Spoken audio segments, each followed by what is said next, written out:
Esta es una producción de la Coordinación de Difusión del Colegio de Morelos. Esto es. Voces del Colegio de Morelos. Acompáñanos en este paseo por un mundo de ideas, profundo estudio y reflexión constante en favor de la sociedad de Morelos y de nuestro país. Hola, bienvenidas, bienvenidos al inicio de la tercera temporada de la serie Voces del Colegio de Morelos. Mi nombre es Juan Pablo Picasso y le invito a escuchar nuestra entrevista con Raúl López Zarco, quien nos habla de diversos temas relacionados con su quehacer académico.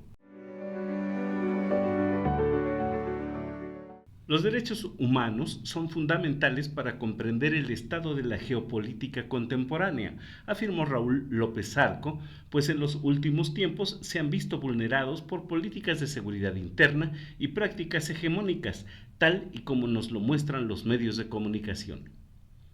Derechos como la salud, la libertad y otros que también son fundamentales pasan al centro de la atención internacional debido a las guerras comerciales, a las incursiones militares y otras acciones semejantes. Como académico, ha centrado su atención en uno de ellos. El fenómeno de la migración, por ejemplo, ¿no? Que es un tema que está muy en boga y que de pronto también es considerado un derecho humano, el poder migrar de un lugar a otro sin tener que ser criminalizado por eso.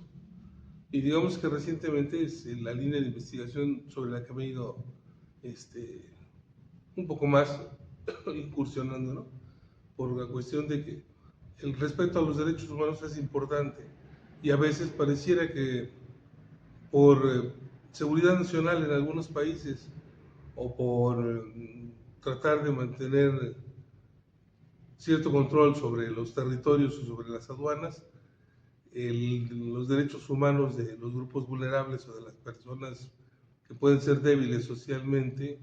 se ven vulnerados en ese sentido, afectados sobre todo por los derechos económicos de muchas veces de otros grupos económicamente más fuertes.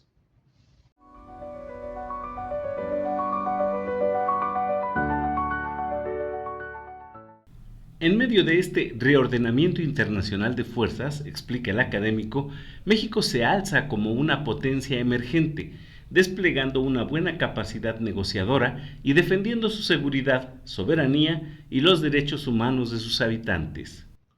Bien, derivado precisamente de los movimientos geopolíticos a lo largo de todo el territorio nacional y además del concierto de naciones que se están reajustando y que están dejando de ser todos como subordinados de la hegemonía eh, norteamericana, hemos visto cómo se va posicionando lentamente México como una potencia, pues sí, tal vez todavía no económica, pero al defender su soberanía, su liderazgo y diversificar sus nichos comerciales, ha logrado una estabilidad que en más de 36 años no se había logrado, ha tenido un crecimiento económico sostenible recientemente y también ha dado ejemplo, sobre todo a nivel Latinoamérica, de cómo se negocia con los gigantes económicos como son los norteamericanos, porque no solo defiende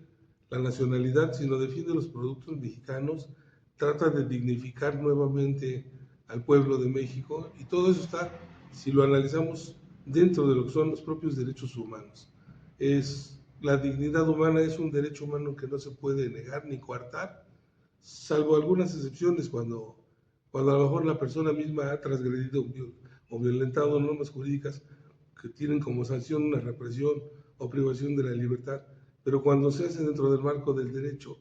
y en una negociación en libre mercado y dentro de las situaciones de individuos como naciones,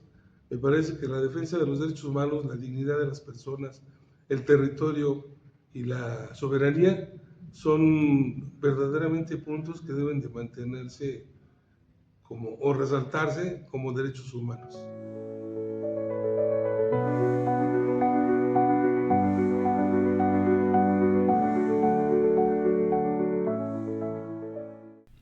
López Zarco acudió recientemente al Cuarto Congreso Latinoamericano de Política Criminal, Derecho Penal y Ejecución de Penas, efectuado del 21 al 23 de abril de 2026 en la Universidad San Francisco de Quito, en Ecuador, donde expuso en torno a la jurisdiccionalidad de los procesos de ejecución penal en México.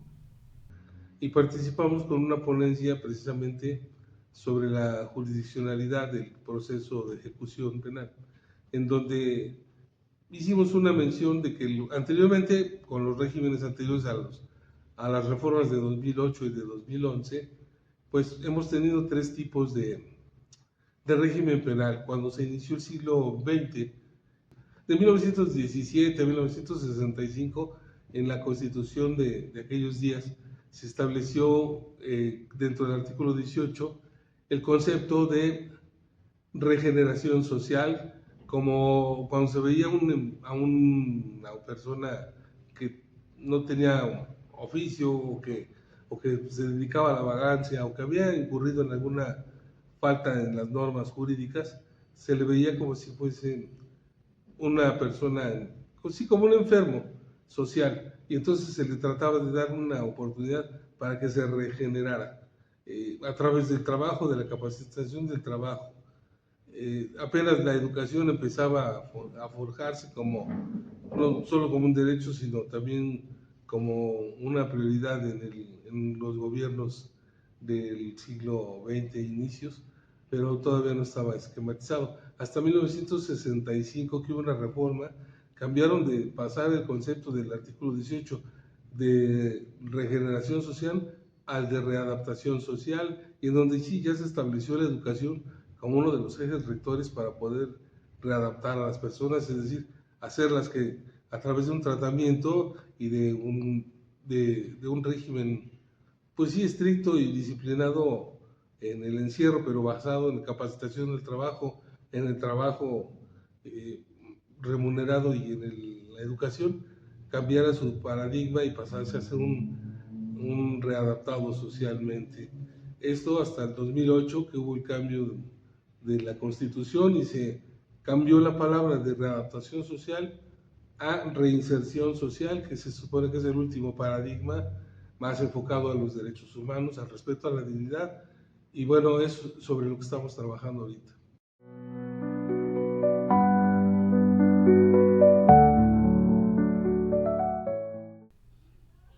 Eso es todo por ahora. Nos escuchamos en la siguiente entrega de esta misma serie. Muchas gracias por su atención.